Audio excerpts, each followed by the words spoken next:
Welcome to HardScript. Help me reach 5,000 subscribers. Support the video with a like and leave your thoughts in the comments. I regret every day with you, she said calmly over dinner. Her voice didn't shake. Mine didn't answer. The sound of forks on plates filled the space where love used to live. Dinner felt like a funeral we both showed up to out of habit. The plates were warm, the words weren't. I'd proposed to her at that same table 3 years earlier. Back then, she'd cried and said I was the best thing that ever happened to her. Now, she was staring at her phone between bites, detached, like this was a conversation she'd already had with herself 100 times before. I didn't argue. I didn't defend. I just slipped off my ring, set it on the table beside my untouched drink, and said, "Then let this be the last one." She blinked, maybe expecting a fight, maybe hoping for one. But I'd learned that silence cuts deeper than words ever could. We finished dinner without another sound. She scrolled through her messages while I signed the check. I watched her reflection in the window, the way she smiled at her phone, not me. That small, detached smile told me everything I needed to know. She'd already moved on in her mind. She just hadn't told me yet. When we got home, the house felt too clean, too staged, like we were living inside a version of ourselves we'd stopped believing in. She went upstairs first. I sat in the kitchen, staring at the ring still in my hand. The metal felt cold, heavier than it should have been. I didn't cry. I didn't even feel sad. Just empty. That night, she slept on her side, facing away from me. Around midnight, her phone lit up twice. Messages from a name I didn't recognize. I didn't touch it. I just watched the glow fade out and realized that whatever we were had already ended long before dinner. The next morning, she acted normal. Coffee brewing, her hair tied back, her voice too casual. She asked if I was working late. I said probably. She nodded, poured herself a cup, and left without another word. I sat there a long time after the door closed, the silence echoing around the kitchen. There was no anger, no heartbreak, just a steady, deliberate calm. By noon, I'd packed a small bag, left my ring on the counter, and drove to a cheap Airbnb on the edge of town. The kind of place that smells like old wood and quiet decisions. That was the day I stopped trying to be her peace. And without realizing it, I became her regret. The Airbnb was small, quiet, and anonymous. One bedroom, a sagging couch, and a view of an empty street. It wasn't much, but it was enough. For the first time in years, I could hear myself think. There were no raised voices, no passive-aggressive silences, no constant feeling of being in someone else's shadow. Just stillness. I spent the first night sitting by the window with a cup of coffee from Starbucks, watching the rain hit the glass. It felt strange at first, not because I missed her, but because I didn't. I thought I'd feel some kind of ache, some grief for what we'd lost. Instead, I felt peace. Cold, simple peace. The next morning, my phone lit up with a text from her. "You left?" I didn't answer. Then another, "We should talk." Still nothing. By the third message, "Please don't do something stupid," I knew she wasn't worried about me. She was worried about losing control. By the second day, Mike showed up. He'd been my closest friend since college, the one person who'd seen every version of me. The patient one, the desperate one, and now, the quiet one. He took one look at me and said, "You look free." I told him I wasn't sure if that was the word. He said it would be, once I stopped checking my phone. He was right. I turned it off that night. No notifications, no noise. Just quiet. Meanwhile, back at the house, I knew she'd start rewriting the story. She always did. She'd tell her friends I was dramatic, impulsive, maybe even unstable. She'd make herself the calm one again, the rational one. It didn't matter. Truth doesn't need to defend itself. It just waits. On the third night, I checked my email, work messages, bills, a few updates from Facebook Marketplace about some things I'd listed to sell. Then I saw one message from her. The subject line read, "I didn't mean it like that." I didn't open it. Some things don't need answers. The days blurred after that. I started running again in the mornings, driving out to the lake in the evenings, learning how to be alone without feeling lonely. I bought groceries from Walmart, cooked simple meals, and went to bed early. It wasn't exciting, but it was real. By the end of the week, the messages stopped. Not because she'd moved on, but because she finally realized something. She couldn't guilt someone who no longer played her game. She said she regretted every day with me. Maybe she did. But the truth was simpler. She didn't regret me. She regretted losing the version of herself that I used to protect. By the third week away, the quiet had started to shape me. It wasn't the kind of silence that demanded answers. It was the kind that rewires you from the inside out. Every morning, I woke up before sunrise, ran along the empty road behind the Airbnb, and came back to the smell of burnt coffee and wet asphalt. It wasn't glamorous, but it felt like recovery. Mike called one evening, asked if I was planning to go back. I told him there was nothing to go back to. He said she'd been asking around about me, checking if I was seeing someone, pretending not to care while her voice cracked through the cracks of indifference. I told him not to feed it. The best kind of revenge is silence. Not to punish, but to teach. A few days later, I went to grab dinner at a small diner near town. When I walked in, I saw her sitting at the counter with a friend. She looked exactly the same, perfectly composed, detached, still performing control. But when her eyes met mine, something in her faltered. She didn't expect to see me calm. She didn't expect to see me alive without her orbiting me. I nodded politely, nothing more. Ordered my food to go. While I waited, she kept glancing over, pretending not to. Her friend whispered something, probably asking if she wanted to say hello. She didn't move. I think she realized that I wasn't the man she could wound anymore. When I walked out, she texted me before I even reached my car. "You look different." I didn't answer. That was the point. Back at the Airbnb, I sat in the dark for a long time, the silence humming like electricity. For months, I'd been trying to fix a bond that was already ash. Now I could see it clearly. She never wanted peace. She wanted control disguised as love. And I'd spent years mistaking her detachment for strength. By the weekend, I'd gone through every trace of her I still had. Photos, messages, things I thought I'd keep for closure. I deleted them all. Closure doesn't come from looking back.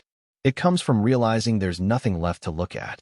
The next morning, my phone buzzed again. Her name on the screen. I watched it ring, then fade to silence. That single moment felt like an ending. Not of a relationship, but of a version of myself that finally stopped waiting for someone to see his worth. She said she regretted every day with me. But the truth was, that regret was only beginning to belong to her. The fourth week started with a knock on the door. It was early, the kind of gray morning where the world still feels half asleep.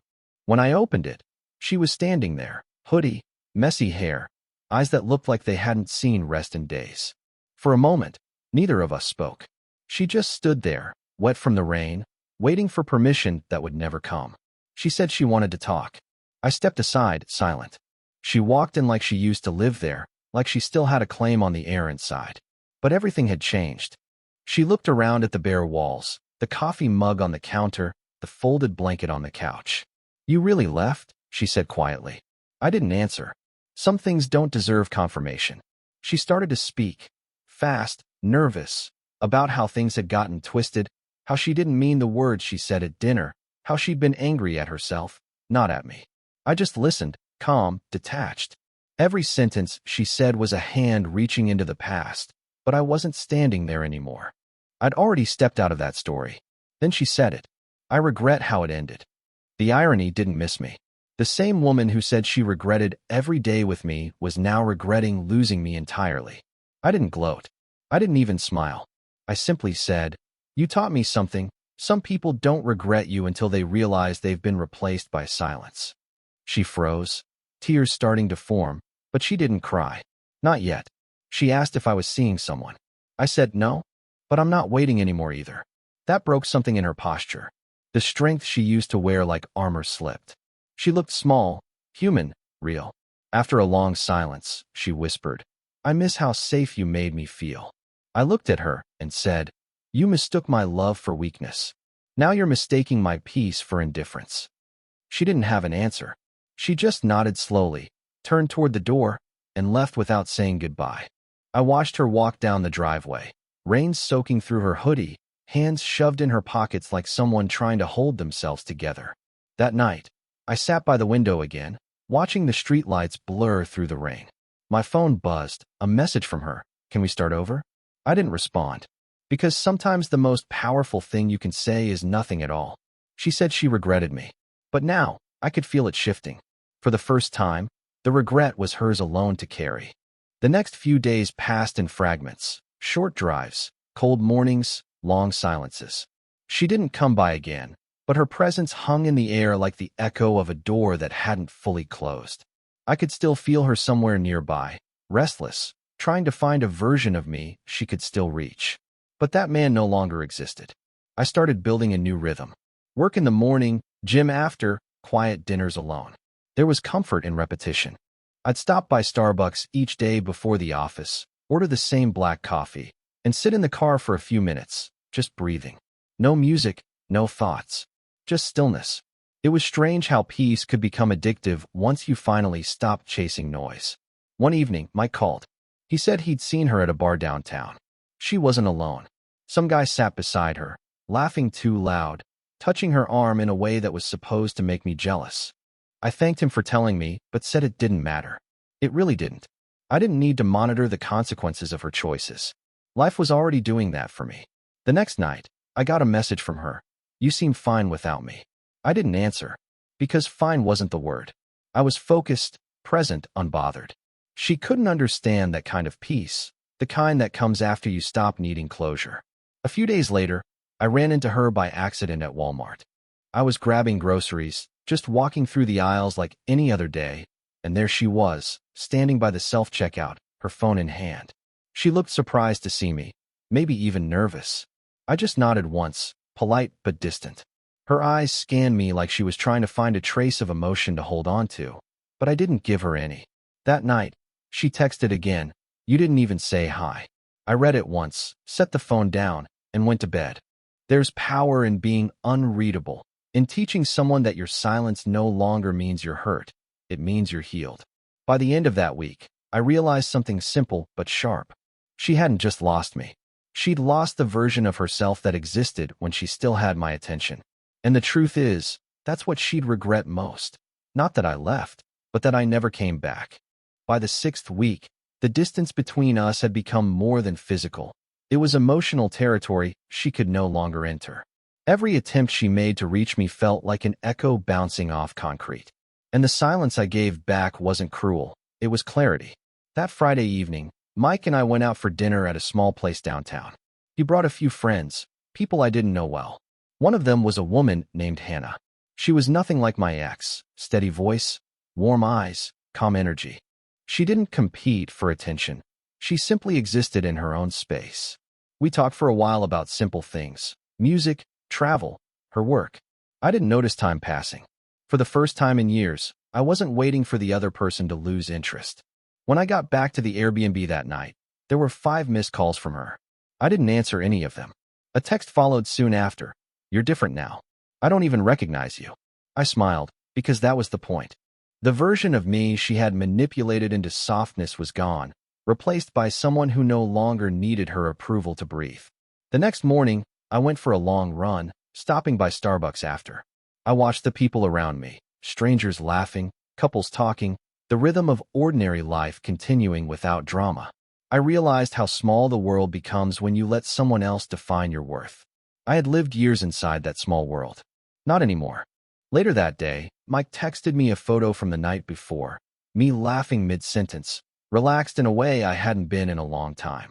He wrote, "You look like yourself again." That hit harder than I expected. Not because I missed her, but because I finally didn't. That evening, I checked my phone out of habit. Another message, "Can we talk?" I typed a response, then deleted it. There was nothing left to say that hadn't already been said in silence.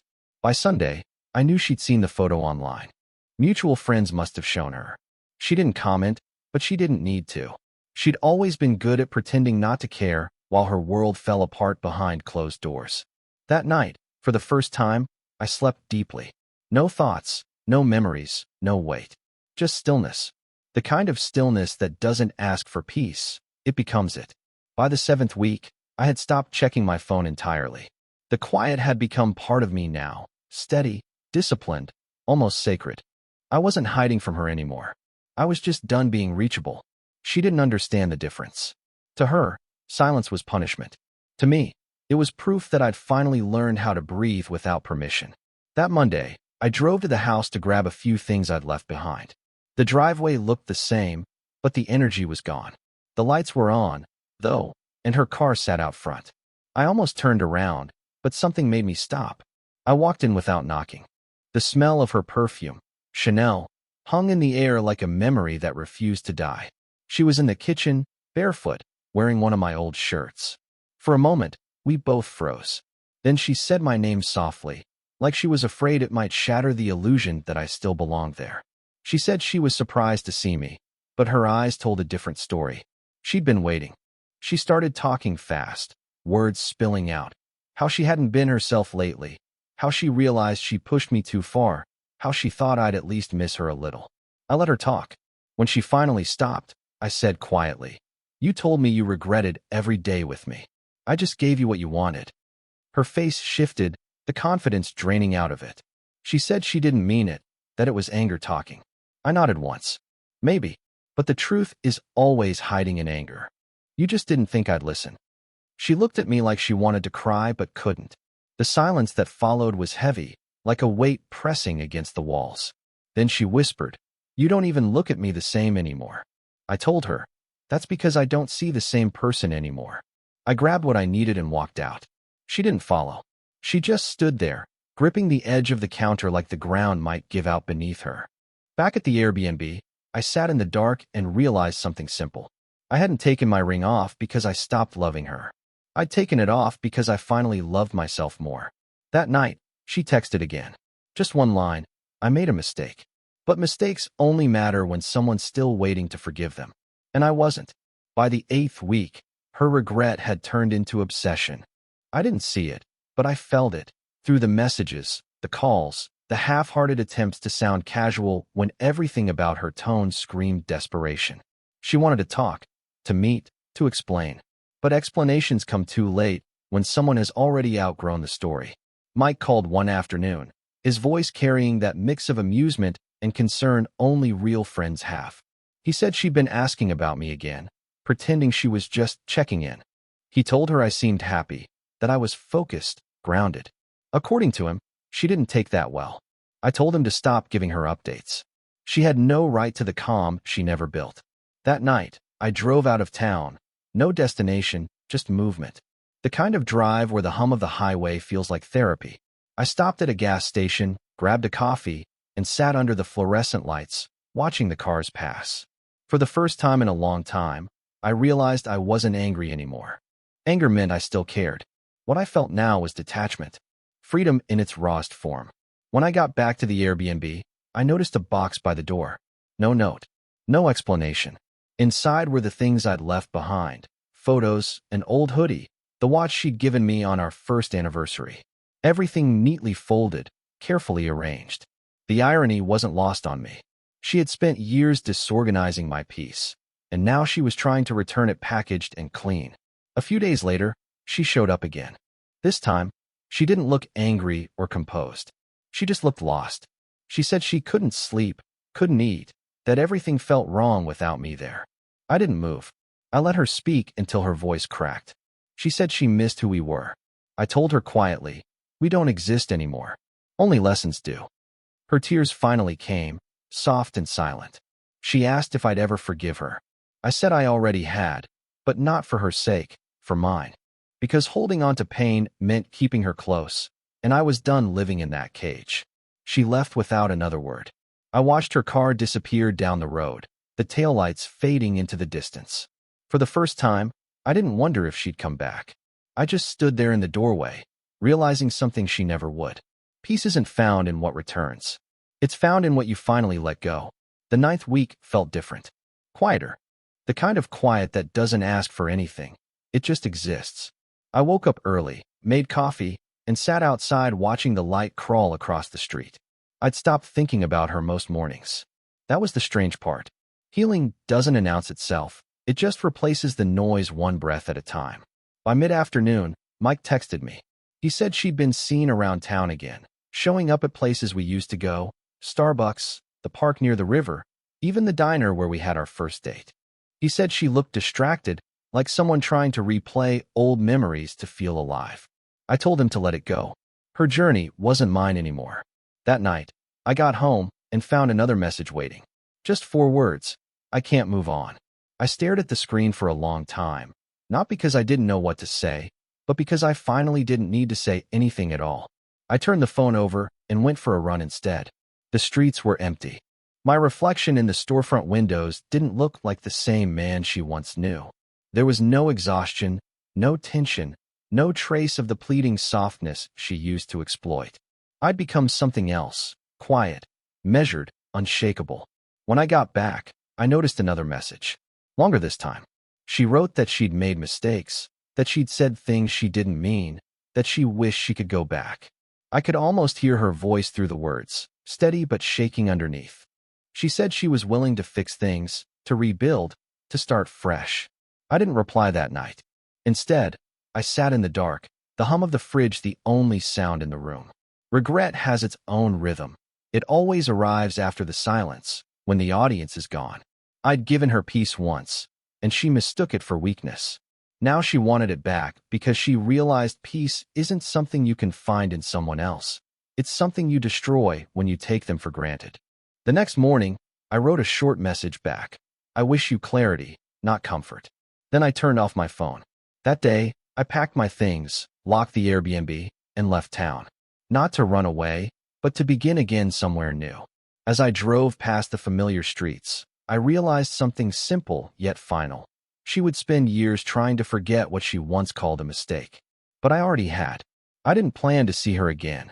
By the 10th week, my life had started to rebuild itself quietly, piece by piece. New apartment, new rhythm, no ghosts. The mornings were slower now. I'd make coffee, open the blinds, and let the light in without thinking about who wasn't there to see it. Sometimes peace doesn't look like joy. It just looks like stillness that no longer hurts. A few days after the move, I went downtown to grab lunch. I was walking past a small restaurant when I saw her. She was sitting by the window, alone, a half-finished drink beside her. The same woman who once told me she regretted every day with me now looked like someone who regretted every day without me. For a moment, she didn't notice me. Then our eyes met. She smiled faintly, hesitant, searching for something familiar in my face. But I wasn't the man she remembered. I could see the realization hit her in real time. The quiet confidence, the steady calm, none of it was for her anymore. She looked down quickly, pretending to check her phone, but her hands trembled. I walked inside, not out of emotion, but closure. She looked up again, trying to hold her composure. She said she didn't expect to see me, that I looked different. I told her I was. She said she'd been thinking about us, about how fast things fell apart.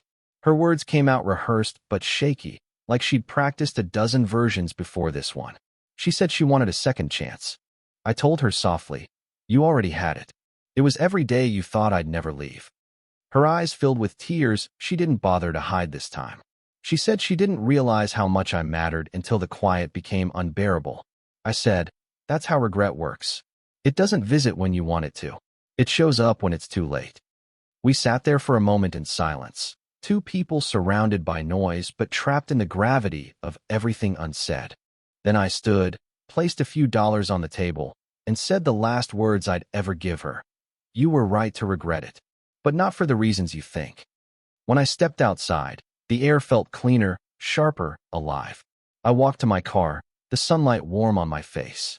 My phone buzzed, Hannah's name on the screen, a simple text, "Dinner tonight?" I smiled, slipped my phone into my pocket, and kept walking. I didn't look back, because sometimes the truest form of revenge isn't leaving someone behind. It's becoming someone they'll never find again. Real men don't explode. They exit. Subscribe for more power stories.